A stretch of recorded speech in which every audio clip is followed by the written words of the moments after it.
Are you recording this? Yeah, oh yeah, I meant to say I'm recording this now. So, alright, so first off, who are you? Oh, that's such an intense question. Well, my name's Max. Okay. Max is flying in his rocket ship, rocket ship, rocket ship. Max is flying in his rocket ship all the way to the moon. I make pictures and videos and art and entertaining things. I guess I try to make work that's fun and entertaining and escapist, that people can really enjoy, that makes people feel happy, rather than, I'm not out to ask big questions or to be too challenging. I just want people to have a good time. I feel like the pictures and the videos that I create are almost like documentary photographs of impossible things.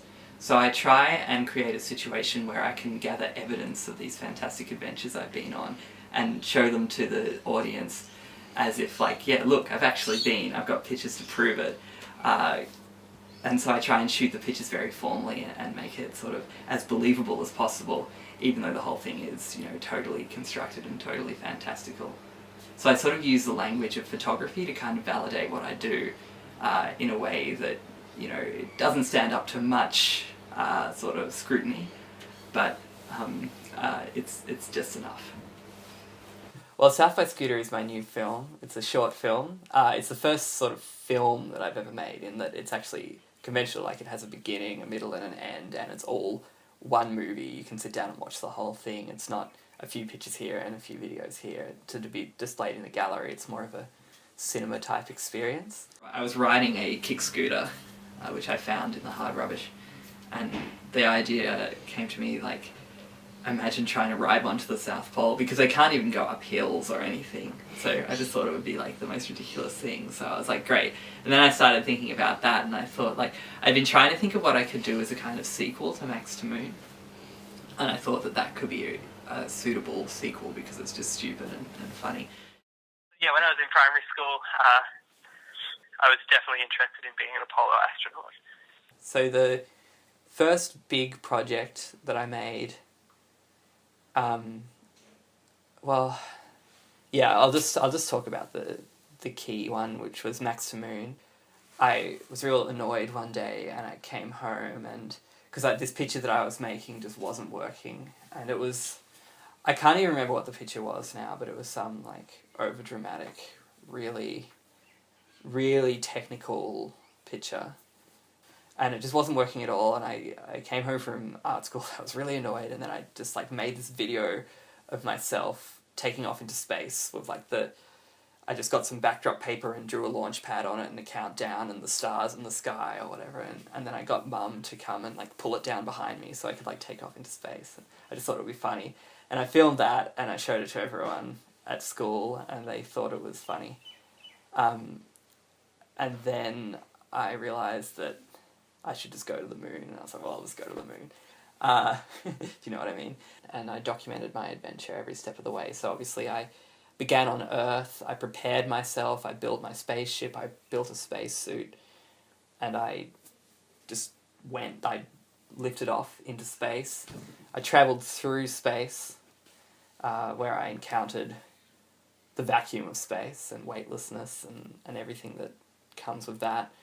The solitude, the isolation, the powered space flight. And then I landed on the moon, spent some time there, took some pictures, achieved the goal, and then came back. And so that was my last year at uni. That was my first thing that people really saw. I mean, I see art as an opportunity to achieve my dreams. Basically, I can have these adventures to places where I've always wanted to go, but aren't necessarily the most practical things, like, for example, the moon.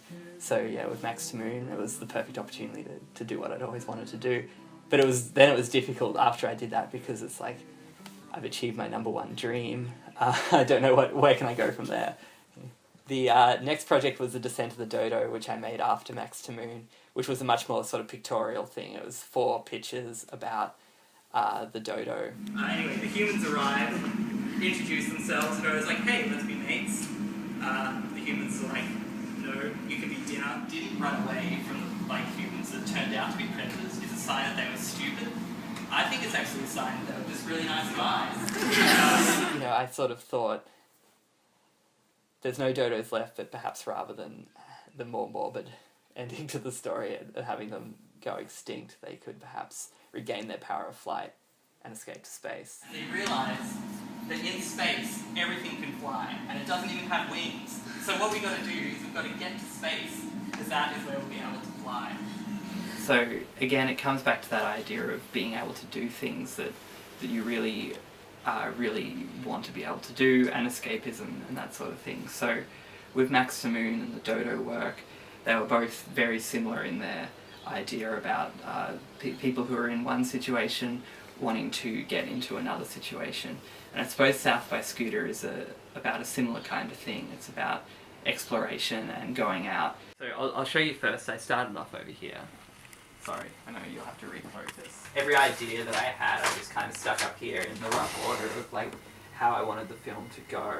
But this was kind of my rough sort of first pass at the storyboard and how the film would go. I'm no drawer, so it's basically code, secret Egyptian code that only I can understand because... So anyway, the more I thought about it, the bigger the idea became. So I started off and it was really basic. It was like I was just going to get a sheet and put it on the ground and make it look like Antarctica and then sort of like throw a scooter at it and then kind of like pretend to scoot just there on like a sheet or whatever. But then I had more and more and more ideas and it got more and more elaborate and I started sewing the props together. So I started off, I made a map and I still didn't really know how I was going to get there at this point. And then I made a diary, and then I made a compass, and then I made a backpack, and then I made shoes, and then I made a whole survival suit, and then I made a scooter, and it just all accumulated until I had this like quite a large scale production by my standards. I didn't have a script for the film because there's no dialogue in it, so I went entirely off this storyboard here. This is like, what is in here is pretty similar to the actual film in terms of the progression of the story and what happens. Like there's a couple of shots, well there's lots of shots that are in the film that aren't in here, but they follow a basic storyline that's in here, and there's also some shots in here that aren't in the film, but it's really just like staging and that kind of thing. So then I broke this down into a production schedule, which was like or shooting schedule, which is like a day-by-day sort of list of every shot I had to get done. The most satisfying thing would be at the end of the day writing done. Oh, and this is my toolbox. This is like the box that I use for making stuff, so it's just like this box full of useful bits and pieces. I love this box because it's like the potential of this box is so awesome. This is the butterfly that I found. Is that weird? I didn't kill it, I found it. Just FYI. I'm not a murderer. Where do you see yourself in 5 years? You know, I'll be a starving artist, or perhaps I'll be a .com billionaire. Who knows?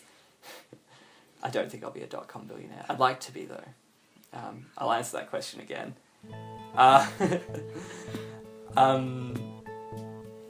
I'm not really sure where I'll be in 5 years, but I would certainly like to find out.